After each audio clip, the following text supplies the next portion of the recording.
Bonjour Booktube, alors j'ouvre un nouveau vlog, nous sommes lundi, donc chose promise, chose due, je suis passée en librairie ce midi.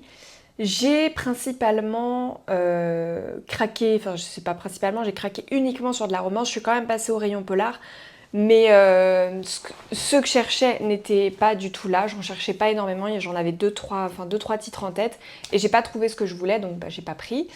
Que vous dire d'autre ? J'y suis allée aussi, j'en ai profité pour faire pas mal de cadeaux d'anniversaire à une copine que je vois ce week-end. Donc du coup, je peux le dire, le vlog sera posté après que je l'ai vu. Donc voilà, j'ai acheté pour elle principalement, en fait, plus que pour moi. Mais j'en ai quand même profité pour m'acheter 3 romans, tous d'occasion, j'ai pas craqué pour du neuf. Je me suis dit que si c'était pour acheter du neuf, j'allais pas me les trimballer comme ça dans tout Paris. Déjà que c'était extrêmement lourd ce que j'avais. Parce que du coup j'en avais 3 pour moi et 5 pour elle. Et qu'est-ce que je voulais dire ? Et que bah sinon autant aller chez Cultura en fait à côté de la maison et que ce serait beaucoup plus simple.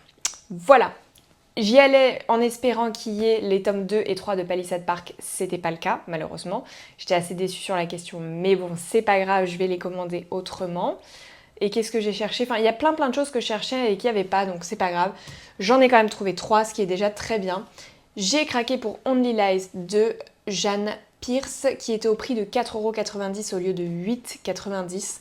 Donc on économise quand même 4€, donc c'est pas mal. Ce roman me tente depuis sa sortie en grand format, il y a très longtemps. Alors là je vais vous dire le poche, je sais pas de quand est-ce qu'il date, mais...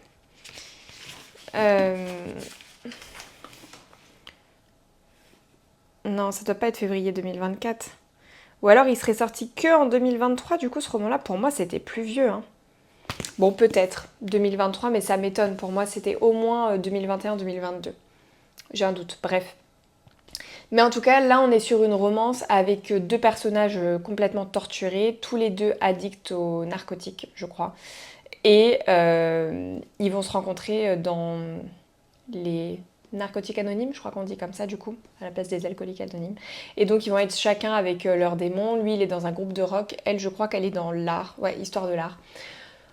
Donc voilà, très curieuse, et puis ce genre de roman, en général, c'est des personnages torturés avec des histoires profondes et qui vous touchent en plein cœur, donc curieuse de découvrir. Ensuite, j'ai pris À bout de souffle de Maloria Cassis. Alors ça, je l'ai mis dans ma wishlist la semaine dernière. Au moment où je lisais Palisade Park, j'ai regardé le TikTok de l'autrice. Du coup, c'est la même autrice que Palisade Park. Et elle a fait un réel donc sur son dernier roman, celui-ci, et j'ai vu le réel et j'ai dit mais juste ce réel me donne envie d'acheter le roman, donc je l'ai ajouté à ma wishlist et je l'ai trouvé en occasion aujourd'hui, donc il était à 12€ au lieu de 18,50. Voilà. Et donc là on est avec donc encore une fois un couple, il y a un accident de moto et cet accident de moto va faire basculer la vie d'un d'entre eux ou les deux, je ne sais pas trop. Mais donc voilà, et puis j'aime beaucoup la couverture, je trouve qu'elle est très jolie. Bon, j'enlèverai tout ça plus tard. Et le dernier, j'ai craqué pour In the Likely Event de Rebecca Yarros, qui me tente depuis sa sortie, que j'ai vu sur beaucoup de comptes, et avec des avis très positifs sur tous ces comptes-là. Enfin, je crois que j'ai vu aucun avis négatif dessus. Et donc je vais rester dans mon ambiance romance militaire qui me va très bien. Donc j'ai celui-ci et puis j'ai Cher et là de la même autrice dans ma palle que j'avais eu en service de presse. Oh, c'est écrit gros et les marges sont énormes. En service de presse chez Livre de Poche. Parce que je vous montre, je trouve les marges sont énormes. Voilà, je n'ai jamais lu de J'ai lu en grand format. Bon là c'est pareil, c'est assez aéré. Et puis Hugo Poche, je les connais. Voilà. Ensuite, petite update lecture, j'ai terminé Tu n'aurais pas dû venir ici de Geneva Rose. Alors, ce roman, j'ai un avis un peu mitigé. Tout d'abord, j'ai bien aimé. Enfin, j'ai bien aimé. Non. J'ai aimé une partie de la fin. Mais en fait, tout le long de ce roman, déjà, j'ai pas aimé l'écriture. La manière dont c'est narré, etc. J'étais pas très fan. Ensuite, je me suis attachée à aucun des 2 personnages. On a un double point de vue, donc Grace, le personnage féminin, et Evan. Non, Calvin. J'étais en train de me dire, c'est pas du tout Evan, c'est d'avoir lu des résumés là juste avant. Ça m'a perturbée. Donc, et Calvin. Je suis en train de me dire, ça n'a rien à voir avec Evan. Bref, donc Grace et Calvin, et donc Calvin, le protagoniste masculin. On a Grace qui part en vacances dans un ranch dans le Wyoming, donc chez Calvin, qui propose des Airbnb sur Internet. Et elle est new-yorkaise, etc. Elle se retrouve à la campagne et elle va se rendre compte dès le moment où elle arrive dans ce ranch qu'il y a une ambiance qui lui plaît pas, il y a un truc qui lui fait peur, elle sent la mort venir et il y a un truc qui... voilà. En fait, on n'est pas sur une ambiance ultra glauque. On sent qu'il y a des choses glauques, on sait pas trop quoi, on est sur une amourette qui est en train de se lier entre eux. J'ai trouvé que la protagoniste féminine qui flippait quand même beaucoup prenait des décisions mais absurdes, vraiment. Et la fin ne rattrapera pas toute cette partie-là. Je viendrai à la fin après sans spoiler bien évidemment, mais j'y viendrai après. Et tous les protagonistes, en fait, il n'y en a pas un seul auquel je me suis attachée et ils m'ont tous laissé très de marbre, très extérieur à ma lecture. Alors ça se lit très vite, ça se lit bien, il y a beaucoup de dialogue, l'écriture est très simple, on va pas se leurrer. Mais voilà. Et donc ensuite vient la fin, et la fin en fait où on comprend enfin tout ce qui s'est passé, et les révélations viennent en escalier. La première, je me suis dit ok. La deuxième, je me suis dit ah celle-là j'aime bien, ça je valide. Et puis je m'attendais en fait à une autre chute derrière. Et puis en fait non, c'est encore une autre chute. Et je sais pas si je suis convaincue par ça. Pourquoi pas? Je sais pas si je suis convaincue, mais pourquoi pas? Et en vrai, c'est un peu plus what the fuck que ce que j'aurais dit moi. Mais en fait, moi, mon idée, je l'aurais plus validée parce que ça allait plus avec mes valeurs et ma vision de voir les choses, on va dire, enfin mes valeurs. Je vais passer pour une psychopathe si on me demande, pour les personnes qui ont lu, comment j'aurais voulu que ça se termine. Je vais passer pour une psychopathe. Mais ça aurait été plus logique, en fait, pour moi, en termes humainement, ça aurait été plus logique.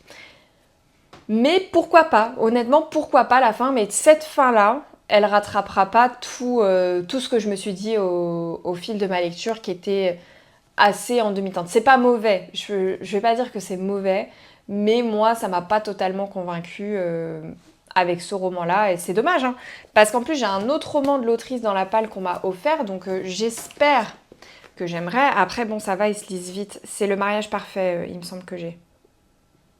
Ou Amitié assassine. Je crois que c'est Le mariage parfait. Ou Amitié assassine, je ne sais plus.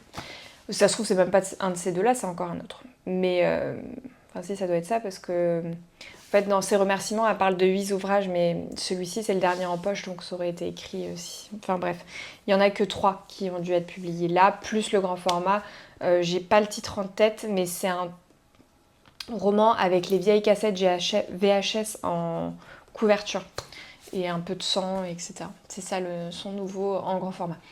Mais donc voilà, pour l'instant, moi je suis pas ultra convaincue par l'autrice. Pourquoi pas retenter l'expérience, mais en même temps, comme je vous dis, moi la plume, elle m'a pas totalement convaincue. Et si c'est le cas, je me dis que là, c'est quand même son dernier poche. Et celui que j'ai avant, il était paru précédemment. Donc normalement, on va sur une évolution de l'écriture. Donc là, on va être sur une rétrograde. Je ne sais pas trop comment percevoir les choses. Voilà pour ma première lecture de la semaine terminée. Ensuite, je comptais lire un autre roman, mais j'ai eu un moment donné dans la journée où je pouvais lire. En fait, c'était pas du tout prévu, mais je pouvais lire.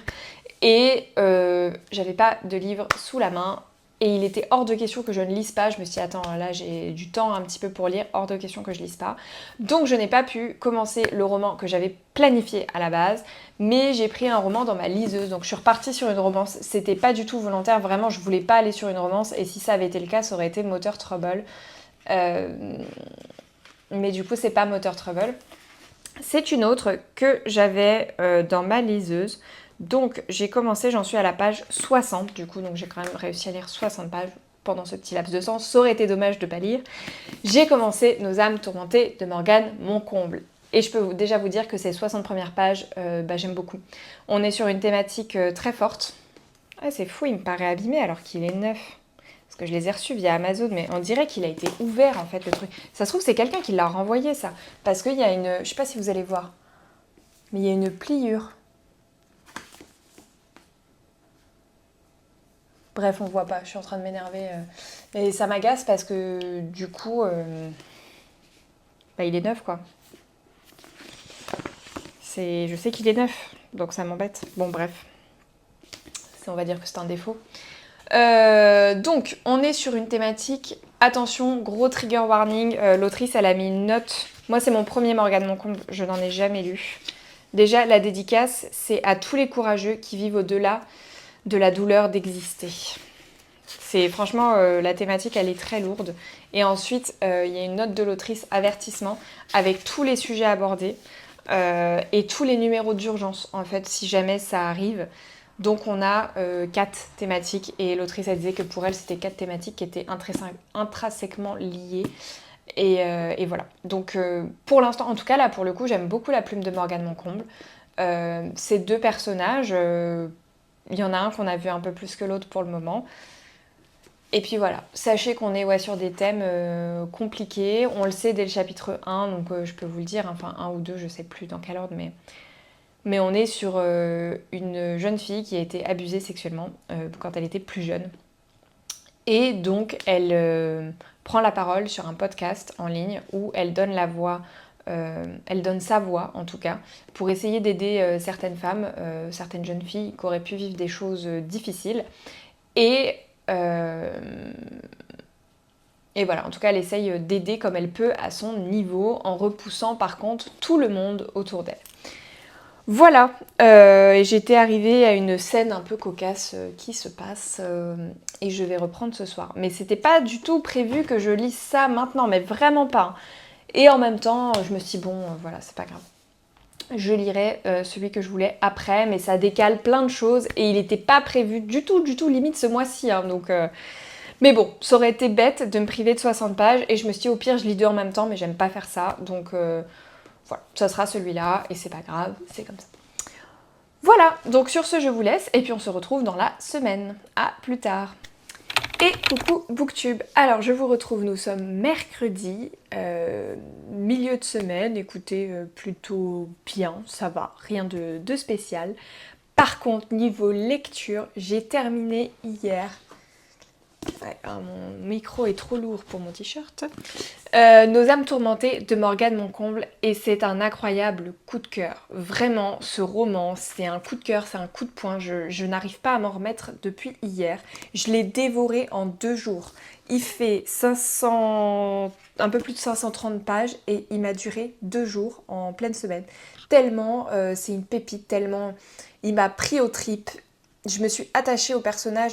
Déjà, dès le début, il y avait un truc. J'étais pas autant attachée que je l'étais à partir du milieu de ma lecture, mais il y avait un truc au début où je me disais, ok, ça prend... Chaque chose prend place, etc. J'aime bien telle chose. J'aime les thématiques qui sont abordées.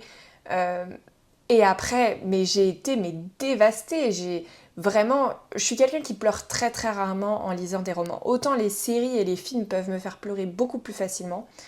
Autant les livres, c'est plus compliqué pour moi, je sais pas pourquoi, c'est comme ça veut pas dire que je vais pas être triste pour les personnages ou quoi, mais de là à ce que je verse une larme, c'est plus rare. Et bah là, 2 fois dans le roman. Il y a eu 2 moments où bah c'était trop dur et en même temps c'était des émotions que l'autrice a réussi à passer qui étaient incroyables. Et voilà, vraiment un roman nécessaire sur les thématiques. Donc comme je vous le disais, hein, pas de spoil, on le sait dès les premiers chapitres, on est avec Azalée ou Azalea, elle se fait appeler par les 2 prénoms, ou même Ace, qui a subi des violences sexuelles. Enfin, elle a été violée quand elle était plus jeune, à 12 ans. Donc très très jeune, très jeune, il y a encore plus jeune que ça, mais c'était vraiment, elle était mineure, c'était une enfant, voilà. Et donc de ça, forcément, en découle un énorme traumatisme envers les hommes, envers les relations, envers la confiance qu'elle peut avoir en elle. Et il y a d'autres choses encore qui sont arrivées, mais là j'en parlerai pas parce que ça arrive plus tard. On apprend tout ça plus tard dans le roman, mais il y a encore plein d'autres choses qui la concernent, qui lui sont arrivées.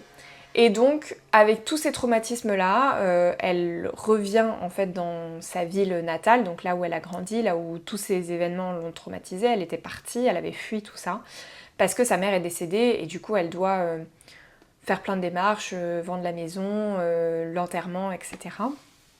Donc elle retourne pour l'été dans la maison de sa mère. Et donc là, elle va rencontrer le nouveau voisin. Et donc ce nouveau voisin, en fait, lui, elle va beaucoup lui plaire, et ses fêlures aussi, et il s'en fiche un peu de ce qu'on dit en fait d'elle, parce qu'elle est vue comme la traînée de la ville. Elle a une réputation horrible, et lui, il s'en fiche. Lui, il lui dit, enfin, moi j'ai envie de te découvrir toi, pas ce qu'on dit de toi, parce qu'elle lui dit, enfin, t'inquiète pas, avec tout ce que les gens vont dire de moi, ça sert à rien que tu m'approches, tu vas vite déchanter. Et puis au final, il s'accroche un petit peu et il va lui tendre la main, il va essayer de l'aider, il va voir que elle a beaucoup de fêlures en elle, et lui, il essaye de connaître la personne qui a derrière tout ça. Et toutes les petites choses en fait qu'il découvre d'elle, lui, il aime beaucoup. Et voilà. Donc elle a du mal à s'ouvrir, elle a du mal à le laisser entrer, forcément, avec tout son bagage. Lui aussi a eu une vie difficile, a d'énormes cicatrices, des fêlures de son enfance, mais aussi de choses qui lui sont arrivées dans la vie un peu plus tard. Ça pareil, je dirais pas parce que c'est des spoils, donc voilà, je passerai pas... Enfin, c'est pas dit dans la 4e, et ça arrive au bout de 100 pages, peut-être un peu moins, mais voilà, je veux vraiment pas vous spoiler là-dessus. Moi, il y a eu un truc où j'ai été surprise, et je veux vous laisser la découverte, et puis même connaître son histoire à lui à travers ses mots et pas les miens. Voilà. Donc vraiment, double histoire compliquée, mais avec un accent majeur sur celui d'Azalée.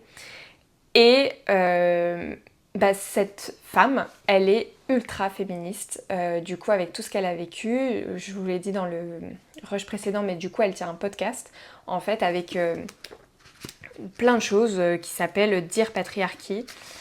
Et bienvenue sur Dear Patriarchy. Je vous lis les 4 premières lignes du chapitre 1 pour vous donner une idée vraiment de l'ambiance dans laquelle on est et de l'état d'esprit du coup d'Azalée.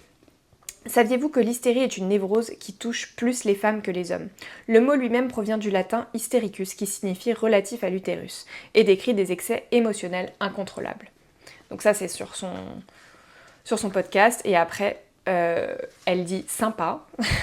Moi, ce que j'ai envie de savoir, c'est si quelqu'un s'est déjà posé 2 minutes pour se dire, en même temps, avec tout ce qu'on leur fait subir, pas étonnant qu'elle pète un câble. Voilà, enfin, pour vous donner une idée des thématiques qui sont abordées là, et de l'état d'esprit dans lequel on est. Et en fait, c'est pour ça que je trouve que ce roman, il est incroyablement nécessaire, même pour les jeunes filles, et surtout pour les jeunes filles, parce qu'elle parle tellement d'acceptation de soi, du corps, de pas se donner...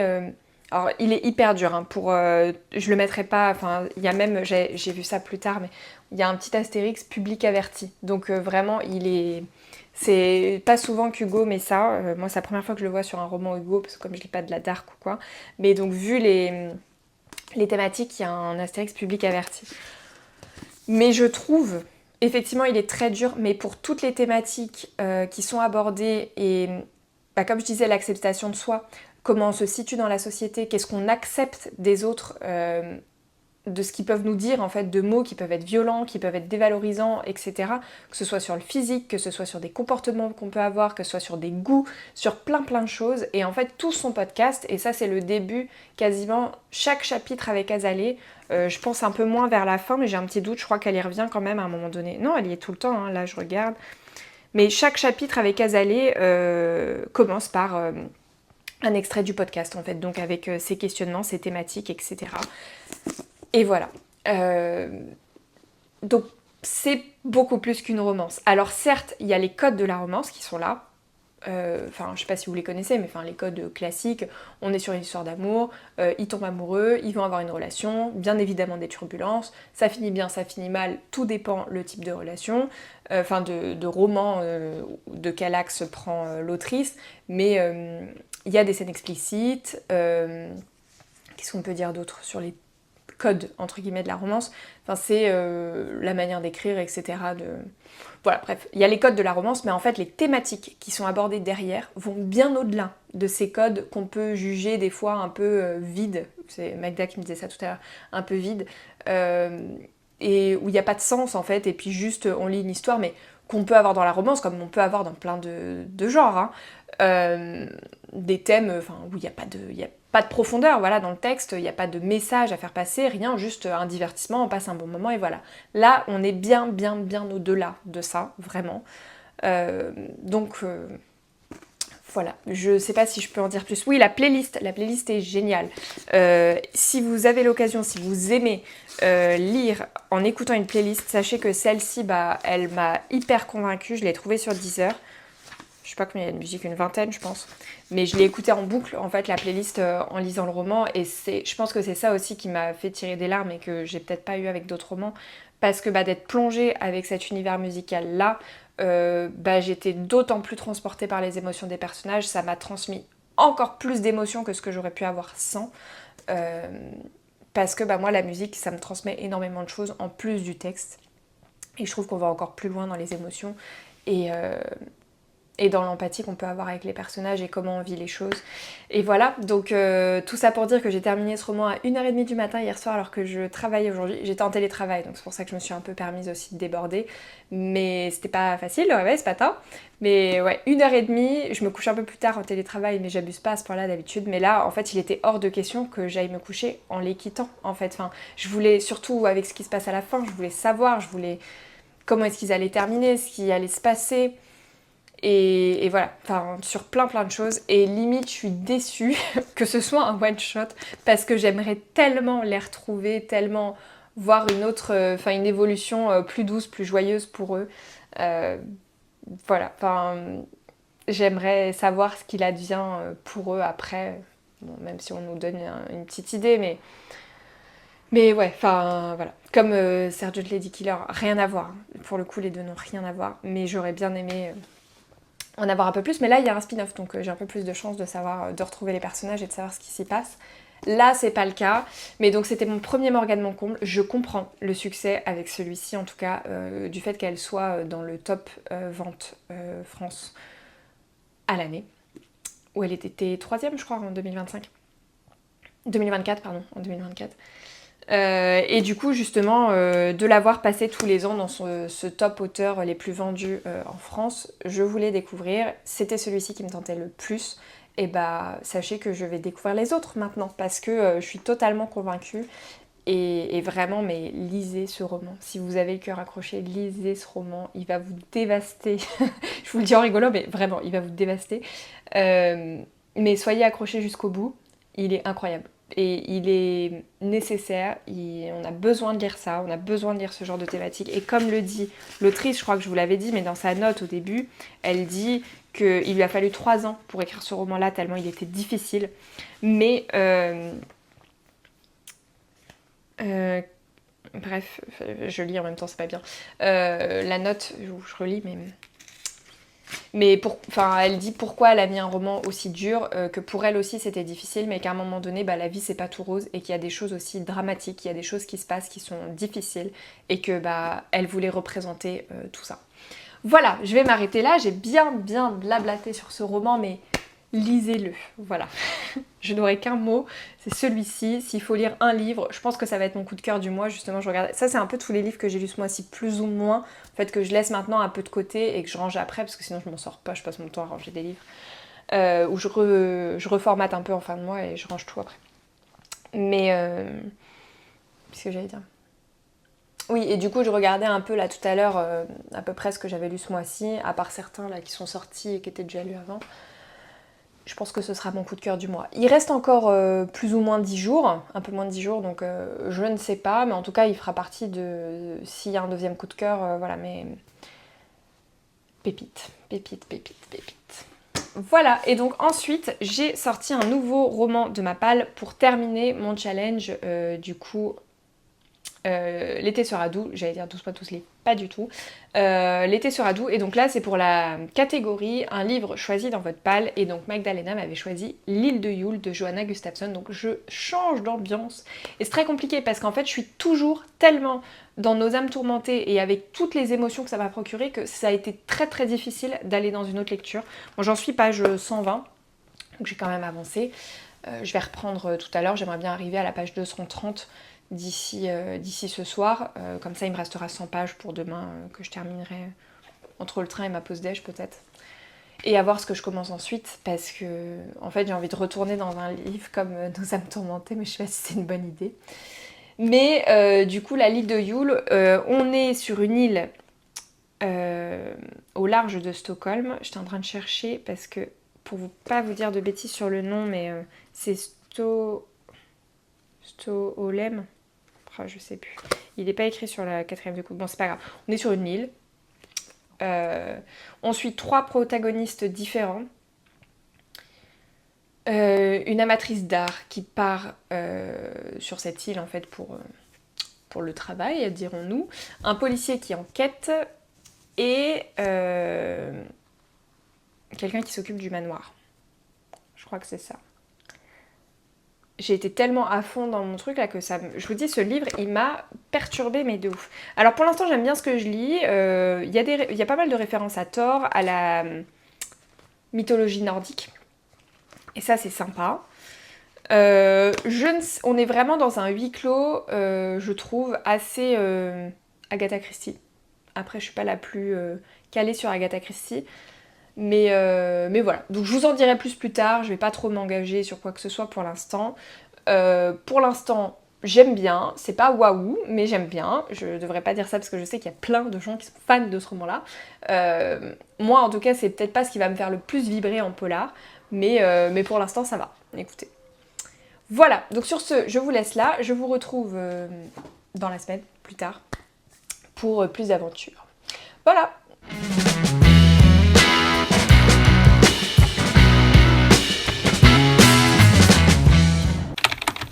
Et bonjour Booktube, alors je vous retrouve, nous sommes aujourd'hui vendredi, fin de semaine enfin, vraiment je l'attendais encore une fois avec grande impatience.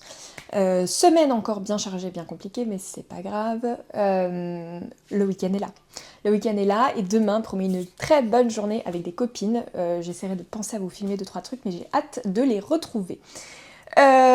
Pour les lectures, j'ai 2 réceptions à vous montrer et 2 update lecture à vous faire.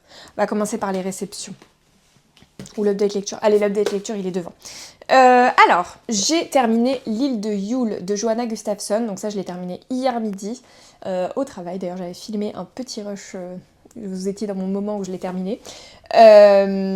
Alors, ce roman, je vais essayer de pas trop en dire et je vais être assez succincte dessus parce que moi-même, je me suis fait spoiler une partie et je peux vous dire que je suis un petit peu dégoûtée par rapport à ça.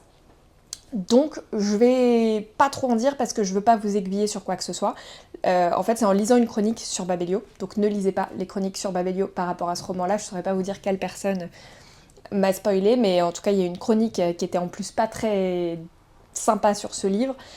Et qui m'a carrément aiguillée sur un truc et du coup j'étais dégoûtée parce que tout le long de ma lecture en fait je pensais à ça, je pensais à cet élément là qui était certes dit de manière implicite mais moi j'ai compris le truc et du coup ça m'a embêtée et j'ai eu une partie des révélations dans cette chronique là. Voilà, donc ne lisez pas trop les chroniques, moi d'habitude ça me spoil pas, c'est la première fois que je suis spoilée par une chronique avant de lire un bouquin. Bon, ça n'a pas empêché que j'ai beaucoup aimé ce roman. Donc comme je vous disais, on va suivre 3 points de vue. Donc Emma, Carl et Victoria. Emma, donc elle est experte en art. Elle doit se rendre dans ce manoir un peu flippant dans lequel il y a eu une personne qui a été retrouvée morte 9 ans plus tôt, pendue, mais qui avait été complètement torturée en fait avant et d'une manière assez atroce. Et donc il y a une ambiance qui règne là-dessus dans ce manoir vraiment sordide, glauque, un truc qui se dégage qui est pas top. Donc elle va faire la rencontre de Anita, je crois que c'est ça. J'ai un gros doute sur le prénom. Anita quelque chose ou... C'est pas Anita, non c'est autre chose. Mais Annie quelque chose.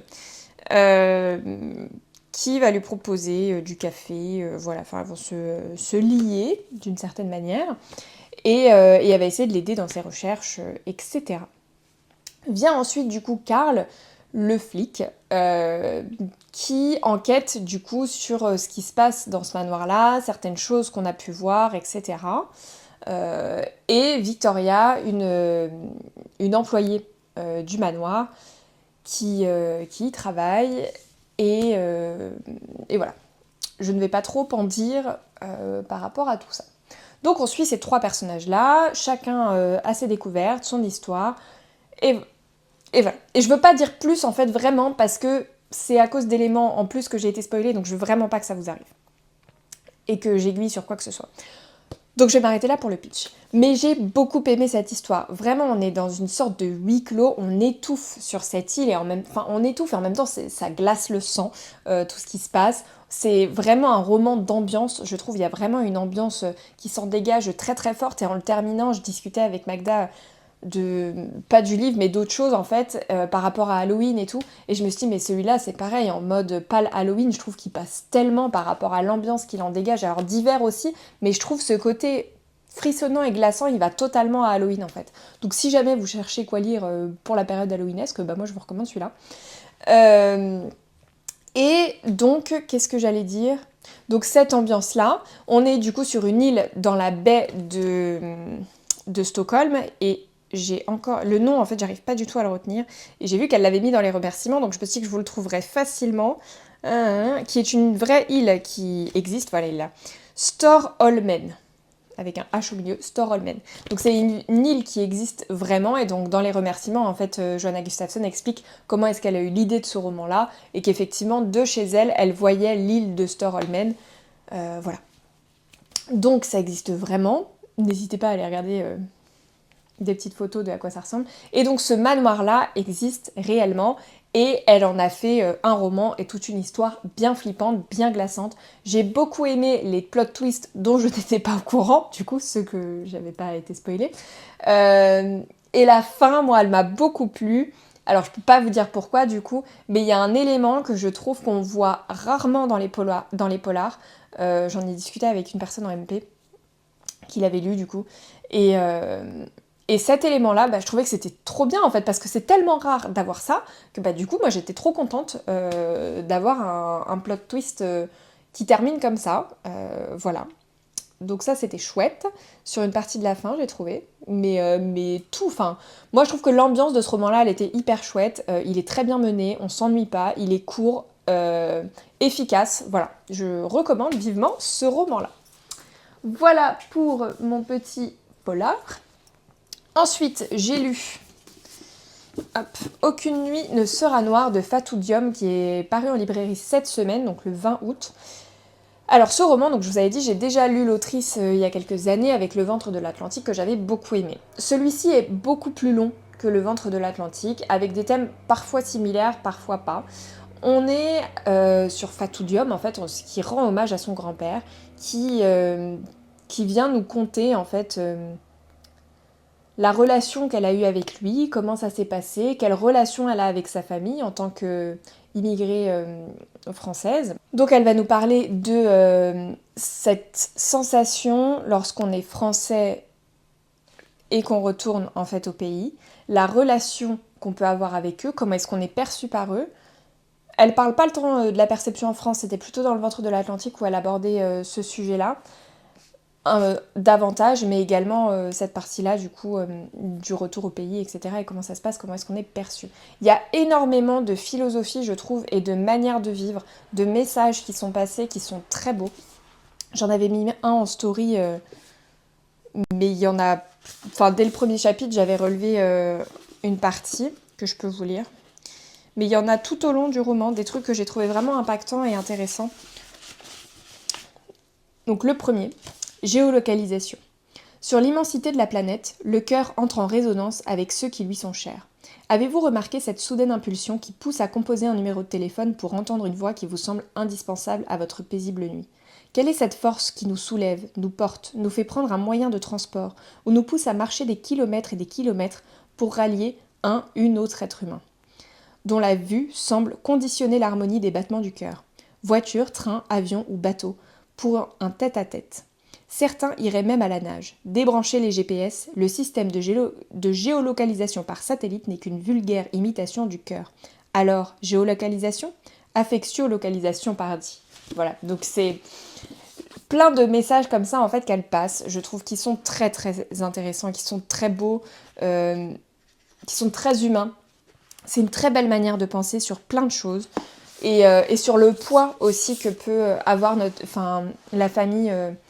surtout dans des familles africaines, le poids que ces familles-là peuvent avoir et que c'est pas toujours simple en fait de composer avec tout ça et je trouve qu'elle le dit très bien.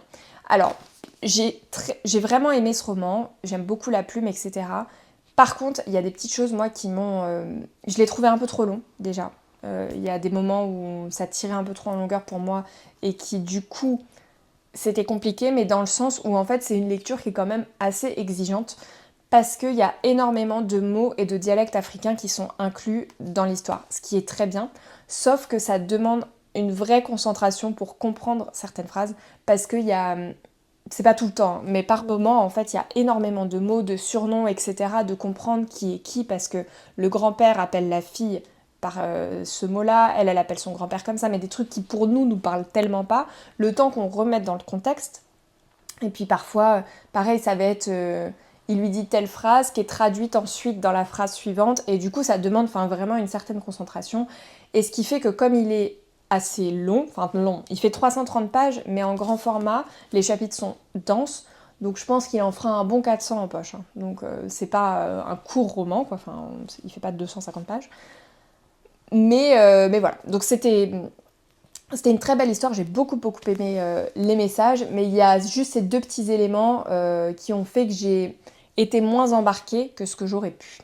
Voilà, mais c'est une très belle lecture avec encore une fois des beaux messages que je vous recommande du coup. Ensuite, aujourd'hui, j'ai vraiment, c'était juste histoire de voir, j'ai débuté, je suis à la page 18, j'ai même pas fini le chapitre 1 parce qu'il est assez long, de Ainsi naissent les miracles de Nicholas Sparks. Je ne sais pas du tout si je vais rester avec ce roman-là ou pas. Pour l'instant, je suis à la page 18, je sais pas trop quoi en penser, et j'ai besoin d'un truc là qui me fasse du bien et qui m'emporte. Donc à voir, je vais lire 50 pages, et en fonction des 50 premières pages, je vois si je continue ou pas. Ensuite, j'ai eu 2 réceptions hier. Toutes les 2 me viennent des éditions Michel Lafon. J'avais pas vu, il est quand même bien abîmé celui-ci. Donc le premier que j'ai reçu, c'est une parution de la rentrée littéraire qui est à paraître le 28 août. Donc Crache le soleil de Camille Goudot. Alors, il est au prix de 18,95 € et il fait 320 pages. Je vous lis le résumé. Dans Paris où s'élève la gronde sociale, une lumière irradie sur les murs de la capitale, celle du portrait d'Éléonore Poussière. Une discrète hôtesse d'accueil qu'une street artiste a choisie pour égérie. Du jour au lendemain, le pochoir jaune et bleu enflamme les réseaux sociaux et le cœur de Félix, restaurateur malvoyant qui ne voit bien que les couleurs. Tandis qu'il la cherche à travers la ville, Éléonore découvre qui elle est vraiment. Une bousculade sur un quai de métro et ces 2 êtres éraflés pourraient bien se trouver. On ne lâche pas une seconde ce roman illuminé de féerie, la vie d'Éléonore Poussière est fabuleuse. Et donc pour les thématiques, c'est relations toxiques, résilience, liberté, Paris, street art et handicap invisible. Et alors à propos de l'autrice, on nous dit « Bouquiniste sur les quais de Seine, Camille Goudot a fait une entrée remarquée sur la scène littéraire avec les chants éraflés. Crache le soleil et son 2e roman donnent vie à une galerie de personnages pittoresques qui trouveront dans la possibilité d'une rencontre un remède à leurs maux et leurs errances. » Voilà. Donc écoutez, celui-ci, moi je suis assez curieuse de le découvrir. J'ai vu que pour le coup les chapitres étaient courts. Et on a eu le petit marque-page qui va avec. Je remets juste le papier presse. Voilà. Toc. Et puis l'autrice. On nous dit rien de plus, non. C'est la même chose que sur le papier. Et le deuxième, j'ai reçu Le souffle du prédateur de Nora Roberts. Alors je n'ai jamais lu Nora Roberts. J'ai hésité. Et puis quand je l'ai vu dans le catalogue, je me suis dit que c'était l'occasion de découvrir l'autrice qui est quand même parmi les grosses incontournables comme Danielle Steele, etc. Mais que je n'ai pas lu. J'ai jamais lu toutes ces autrices-là. Et je me dis, écoutez, c'est l'occasion, ne mourrons pas bêtes. Et puis j'aime bien, je dis pas que je vais lire tous les Nora Roberts ou quoi que ce soit, mais au moins j'en aurais lu un et je saurais ce qu'elle propose. Voilà. Donc celui-ci, il est paru hier, donc le 21 août. Il est au prix de 20,95 € et c'est une petite pavasse de 496 pages. Les thèmes, c'est romance à suspense, mystère et thriller. Et c'est pour ça le côté romance et thriller, je me suis dit, écoutez, ça peut peut-être me plaire. Donc la 4e de couverture. Jeune policière de talent, Sloane Cooper voit sa vie s'effondrer le jour où elle s'arrête à une supérette. À l'intérieur, un braquage, des cambrioleurs fébriles, un coup parti trop vite. Sloane, gravement blessée, est sauvée de justesse sur la table d'opération. Mais une très longue convalescence l'attend. Elle rentre donc auprès de ses parents dans la petite ville paisible de Heron's Rest. Plus rien ne la retient, de toute façon, pas même son petit ami qui l'a quittée par téléphone quand elle était à l'hôpital. Bien que diminuée par sa blessure, elle n'en a pas perdu son esprit combatif et sa soif de justice.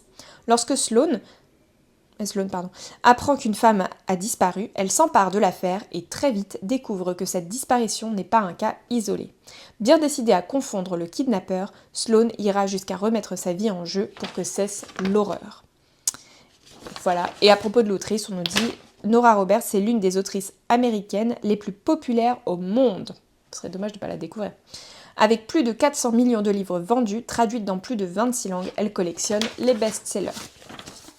Voilà pour mes 2 petites réceptions. Et je suis vraiment très curieuse de découvrir. Moi, le pitch, ce résumé me tente bien. Donc, écoutez, ce sera fait courant du mois, j'espère.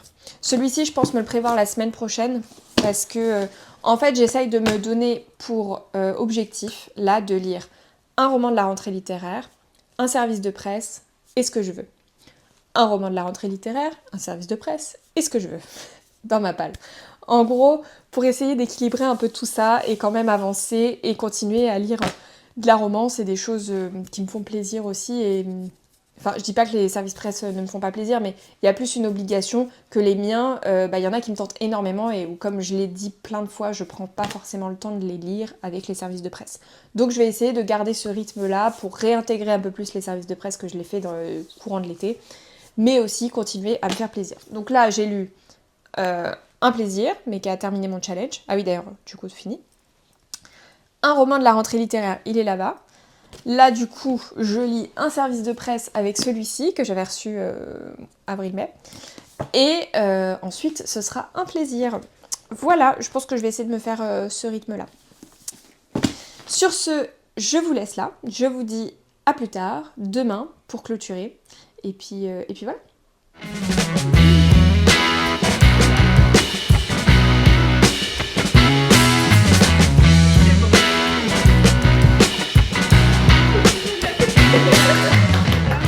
Bonjour Booktube, alors je vous reprends aujourd'hui pour clôturer le vlog. J'espère que le micro va tenir jusqu'au bout parce que j'ai plus beaucoup de batterie. De toute façon, j'ai pas énormément de choses à vous raconter, donc on va essayer de faire vite. Hier, j'ai les filles qui sont venues à la maison, donc Magda, Lola et Juliette. C'était l'occasion de fêter l'anniversaire de Magda, donc pour ses 40 ans avec pas mal de retard, presque un mois de retard. Et on a passé une super journée, du coup j'ai quasiment pas lu parce que les filles sont arrivées vers 12h30 et la dernière est partie vers 21h. Donc on a bien papoté, on a bien mangé, ça m'a fait trop plaisir de les avoir à la maison. On a passé un super moment, ça faisait longtemps qu'on s'était pas toutes revues. J'avais revu Juliette il y a 15 jours, 3 semaines je crois. Et sinon, Lola et Magda, pas depuis la fin des événements. Et je crois que celle où ça fait le plus longtemps, ça devait être Lola. Parce que Magda, on s'est vu à la librairie début juillet, pas très loin dans les Yvelines. Mais voilà, donc en tout cas, ça fait hyper plaisir de revoir les filles. On a papoté de plein de choses. On passe toujours un super moment tout ensemble. Et c'est sympa de se voir aussi en dehors des événements Booksta. Parce que les moments ne sont pas les mêmes, on va dire. Parce qu'on n'est pas là pour un auteur ou quoi que ce soit, donc on est là juste pour papoter entre nous, grignoter, on a bien mangé, et voilà. Donc très contente de ce petit samedi et d'avoir retrouvé les filles. Et du coup j'ai lu que 20 pages hier matin, et en fait quand elles sont parties j'ai eu une fatigue qui m'est tombée dessus, et j'étais incapable de prendre mon gros bouquin. J'aurais été dans un truc qui me demandait peut-être moins dense ou quoi, j'y serais peut-être allée, mais... Non, hier soir j'étais incapable de lire celui-ci. Donc en ce moment je suis dans le Nicholas Sparks, donc là où naissent les miracles, j'en suis rendue à la moitié. Je suis page 196 et il en fait 400. J'aime bien en fait ce roman, mais je suis vraiment mitigée parce qu'il y a 2 parties du roman. Il y a des chapitres qui sont sur certains personnages que j'aime beaucoup et d'autres qui sont beaucoup plus lents et contemplatif, avec des histoires de chasse, de cerfs, et qui me convainquent beaucoup moins. Je sais pas, ça doit pas être convaincre, mais bref. Et donc en fait, par contre, la partie que j'aime beaucoup, on rencontre... Par contre, j'ai un gros souci avec les prénoms, c'est Kathleen. Caitlin c'est la mère, Kazay c'est la fille. Voilà. Donc on rencontre Kazay qui a emprunté la voiture de sa mère et qui va emboutir un monsieur devant elle qui était anciennement dans l'armée. Et donc va se produire un accident, il va voir qu'elle est jeune, je crois qu'elle a 16 ans, et donc il va essayer de l'aider pour le constat, etc. Il est hyper sympa pour ce qui vient d'arriver. Elle vient quand même d'emboutir sa voiture qui était neuve. Et donc il lui propose même de la ramener chez elle parce qu'elle n'est pas en état de conduire. Et là, il va faire la rencontre de la mère qui est récemment divorcée, enfin ça fait 1 an, et qui vit avec ses 2 enfants, qui est médecin, etc., vit depuis quelques années dans cette ville des États-Unis. Et ils vont faire cette rencontre-là, et ça j'aime beaucoup, que ce soit le découvrir lui, son histoire, que l'histoire de la mère, donc Caitlin, qui est médecin, divorcée, pourquoi, 2 enfants à charge, une ado avec qui c'est pas forcément tous les jours évident, Mitch, son fils plus jeune, pareil, qui est assez attachant, donc toute cette partie-là, en fait, j'aime beaucoup. Et dès qu'on vire sur les autres chapitres, en fait, c'est d'un coup, c'est des pavasses, de pages comme ça, des paragraphes énormes qui s'arrêtent plus sur des trucs assez contemplatifs et assez lents. Donc ça j'aime moins. Donc en fait j'ai vraiment 2 phases du roman, une partie que j'aime beaucoup avec des personnages que je trouve attachants et dont j'ai envie de savoir plus sur l'histoire, et une autre que j'aime un peu moins. Donc voilà, à voir la suite. J'espère le terminer aujourd'hui. Et hier j'avais dans ma boîte aux lettres une réception Pocket qui est parue le 21 août, donc cette semaine. Et donc j'ai reçu Cœur Amande de Yasmina Khadra, qui est la nouvelle parution poche du coup, au prix de 8,70 € et il fait 272 pages. Je sais pas si je vais enlever le bandeau parce qu'on voit quand même, ça cache le Sacré-Cœur, quand même, il est quand même beaucoup plus beau comme ça. Je vous lis la 4e de couve. Au pied du Sacré-Cœur où il habite, la vie n'a pas gâté Nestor. Rejeté à sa naissance par sa mère, il vit chez sa grand-mère qui l'a recueilli et qu'il adore. Elle subvient à leurs besoins avec sa maigre retraite, tandis que son petit-fils, animé d'une inlassable vitalité et d'un incurable optimisme, cherche et trouve 1000 occasions d'améliorer leur ordinaire dans ce quartier de Barbès, où s'entremêlent tous les peuples, tous les destins, tous les désespoirs. Mais le jour où la vieille dame commence à perdre la tête et doit être placée dans une maison de retraite, tout s'effondre pour Nestor. Il lui reste la violence de ses rêves et les mots que lui a appris sa grand-mère. Ces mots qu'il va jeter sur le papier pour crier cette rage de vivre qu'il habite. Dans le quartier, ses amis arabes le surnommaient Cœur d'Amande. Ce sera le titre de son livre. Et qui sait, nul n'est à l'abri d'un succès. Voilà, donc moi je crois que ce sera mon 4e, Yasmina Khadra. Alors celui que j'ai préféré, je l'ai prêté, on me l'a jamais rendu. Qui était Ce que le jour doit à la nuit, qui est juste génial. Que j'avais vraiment énormément aimé. Voilà, c'est celui-là. Et j'ai vu le film aussi qui est très bien. Donc je l'ai prêté à un stagiaire au boulot et je ne l'ai jamais revu, ce livre, et j'ai jamais revu le stagiaire non plus, donc c'est pratique. Donc j'ai Cœur d'Amande maintenant, et j'ai lu Khalil, et j'ai lu À quoi rêvent les loups. Donc ouais, j'en ai déjà lu 3, j'ai lu ces 2-là.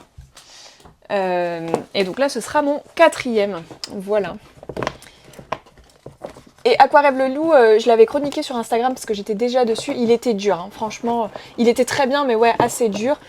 Khalil aussi, hein, on va pas se mentir. Mais j'avais quand même bien aimé. Et ce que le jour doit à la nuit, vraiment, moi, ça avait été une très très bonne lecture et une très belle découverte de l'auteur. Voilà, c'est tout pour cette semaine. J'espère que le vlog vous aura plu. On se retrouve la semaine prochaine, pareil, alors là je posterai pas, je pense pas dimanche matin ou après-midi, ce sera plutôt dimanche soir, je pense, voire lundi, parce que je sais pas du tout à quelle heure je vais rentrer dimanche, et niveau fatigue, etc. Mais je vous embarque pour une semaine normale jusque jeudi, et après j'ai un week-end un peu sympa, où j'essaierai de vous filmer un maximum de choses si j'arrive à y penser. Voilà, parce que j'ai trop hâte. Voilà, donc je vous laisse là. Donc encore une fois, j'espère que ce vlog vous aura plu. N'hésitez pas à me dire en commentaire ce que vous lisez. Bon courage à tous ceux qui reprennent le travail, parce que nous on a une grosse vague qui revient cette semaine. Et puis on se dit à la semaine prochaine. Ciao!